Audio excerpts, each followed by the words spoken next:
asalaamaaleykum mbokk yi ñu ngi leen di nuyu di leen ziara déglu nañu ki ñu wóolu déglu nañu ki ñu bëgg déglu nañu ki ñu doyloo moo di kan mooy Seydina Ousmane Sonko mu sell mi. nee na gars yi di wax ay mai 100 jours pour déposer ko pour daanal gouvernement bi Seydina Ousmane Sonko mu sell mi nee na loolu du am nee na kenn du fi déposer dara te li tax mu wax ko nee na fii ak fan yu néew di ngeen ci xam dara.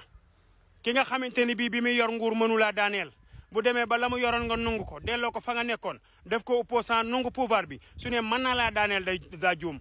Abdou Mbow àndal akuk dal ki ngay waxal du sa morom ci politique te du sa nawle gouvernement bi ngay daaneel sampoo ko fi nga nekkoon ci gouvernement bi ngeen yor pouvoir bi yor doole ji yor force bi yëpp ci réew mi booba leen gaynde gu mag gi def faire face récupérer ko ci dëgg récupérer ko ci fulla récupérer ko ci ngor ak doyloo boromam te wóolu ko ngeen teg ko lu ne ci réew mi loo xam ni li nu ko teg ku nu ko teg nga daw génn réew mi Seydina Ousmane Sonko mu sell mi taxaw engagé ko moog ñu ko bëgg yal na yàlla doole jàmm yal na yan bu woyof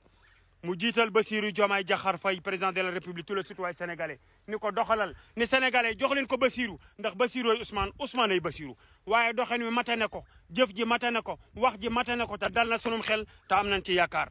réew mi ànd leen ko dal te ngeen bëgg réew mi te itam yéen ñi nga xam ne dañuy wax ni am na ñu nu retourné ñu jóge Espagne du dëgg te wérul amul ku la mën a dëppal kenn micro ni kii Espagne la jóge avion sàngam la dem génne leen vidéo bi ngeen wane avion bi ngeen wane ci ban aéroport la wàcc ak ñan la ak langue boobu ñooñu di wàkk